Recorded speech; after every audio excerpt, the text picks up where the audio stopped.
Well, we're going to talk about the hang day, aren't we? Yeah, no, but We're going to go back to just that? straighten me out again on your two cousins, the Gay. Okay, Billy Gay and Gerald Gay. Okay, Billy and Gerald. Yeah, they lived on the farm across from my grandfather down by the lake.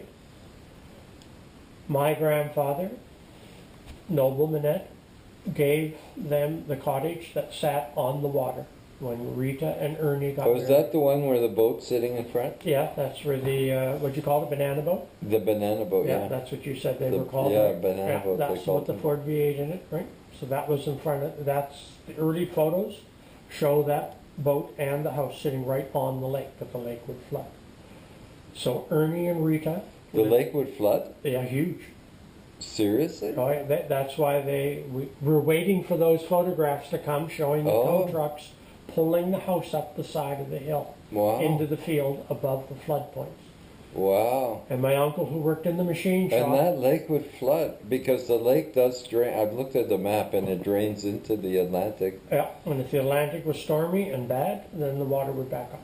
Oh. And it would go up really high, 6, 8, 10, 20 feet. Wow. And Ernie would go out in the rowboat at high water mark, and he could hardly get underneath the bridge, and he put plaques up. Wow. And he put them up in the high water marks every year when it got. I would have never guessed that. Yeah. Ever. Because when you look at how far up Porter's Lake is from the Atlantic Ocean, yeah, it's a long ways. It's a long 15 miles or whatever. And I read the other day that saline, you know, the salt solution. Yeah, the content in the water. Yeah. It is by the Atlantic Ocean there, it's equal 1 to 1, and then as you go up the lake, it gets less and less. Yeah. Saline. Yeah, you get those transition marshlands where you get unique. So by the time you get to Porter's Lake, and that's quite far up the lake. Who gave the house? My grandfather. Your grandfather gave the house to Ernie and Rita when they got Your married. grandfather was called? Noble Mannette. Noble. Yeah. That's your dad's middle name. Yeah, that's my dad's middle name. So his dad, Noble. Your dad was an only child? No. No, he had a sister. Rita was the sister. We talked about Rita and Ernie and Gerald and Billy. So did she marry this gay fellow? Is that where your cousin? She married Ernie Gay. Ernie Gay. And he was shorter than she was. That was a big no-no back in the day. And Rita Gay wasn't highly desirable among men for a woman because she was in many ways high maintenance, right? So when Ernie and her became an item, my grandfather was happy to perpetuate that. Right? So how much do you know about their because that was before you were born, so Ernie, as I recall, and Gerald doesn't like when I say that, but Ernie was kind of a cranky guy. He died of a brain tumor, a cancerous brain tumor, and that might have been part of it, right? But Ernie had a very short temper and would really get angry with things. He was not a patient man, right? But then Rita was persnickety, and she could go on and on, so they were a bad match. And Rita was a good person, as was Ernie. But they were not, in my mind, they weren't a good match. So, and that's as much as you're going to get out of me when we're putting this on the web. Yes, we're not going to get any further than that. Yeah. but Rita was a great cook.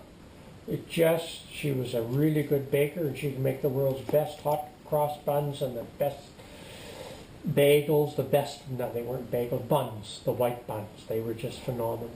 Never to be forgotten. And when we were kids playing or whatever, she'd be in cooking and we could smell it, and then we could come in and eat them fresh and put fresh butter on them, would melt on them. Yeah. No, there was nothing better. And then when you hot cross bun them, it was even better again. Wow. And Rita did a lot of volunteer work. And back in the day, they used to make lunches, and they'd be at Porter's Lake Hall, went to raise money for the hall and to help people in the area, right? And Rita would always have her fresh baked goods, and they sold out right away. Okay, so Ernie and Rita. Yeah, Ernie and Rita. Would they get married? Were you born already, or? No, and when we read my grandfather's journal, then Billy was born during the Second World War. I think probably in 44, 45. And it's announced in there, his birth, where I was born after the war. Oh yeah, actually there is a page. Your dad kept, if I remember, yes, I remember now. He kept a page with everybody's birth date Yeah. and the year. He has they were that, that's in born. his black book. But the That's- journal, oh, there's and- mention of my grandfather, that Ernie and Rita Is that had a son. in the 5-year, Yes, the 5-year journal. the 5-year of Where weather? I finally Nova got to Scotia know my weather? grandfather. Yeah. Who was not a farmer. That was a small part of what he He did. was a climatologist. Yeah. He knew about the weather.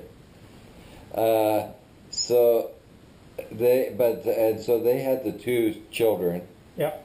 which were your cousins, Yes. and they were older than you. The one, I forget his Billy name. was about Billy, yeah. a year and a Billy- half, 2 years, as I recall, and Gerald was 5 years younger than me. Oh, okay. So And my Billy, brother was 7 years younger than me, so Gerald and because it's Ricky, they would have played together. And Billy and I did some, but Billy was just that much older.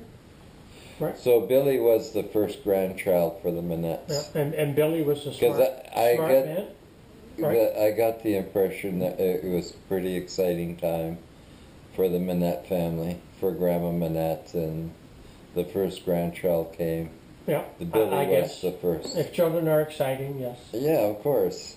In their day, it was unusual. My mom came from a family of 12. They were a family of 2. Yeah, so for your mother it was the whole. My grandma was married It was probably when she another- was 15 years old, 15 or 16. Yeah, And my grandfather was probably 18, 19 years old at the time. so Billy was. That's to me very significant in historical moments in the family. There would have been your grandmother, knowing what I know that you've told me about your grandmother. She would have been pretty excited about that first grandchild, which was Billy. And then the second grandchild came along, and that's you. Yeah. But you were born in Lethbridge. Yeah. So she I missed was already a trader. out. So she missed out on that. Yeah. And then the next grandchild that was born was Billy's Gerald. Yeah. Yeah, and you said about 5. So now your grandmother has 3 grandchildren. Your grandma and grandpa had 3 grandchildren, and then your brother was born. How many years after you? 7. 7 years. 7 years. Yeah. So spaced out. So 4 boys. Yeah. So your grandmother had 4 grandsons. Look at me like that. Whatever. Yeah, whatever. Whatever. These are Nova Scotian kids. You So. want to tell me another good Yeah. story? Well, to me, those are important historical in the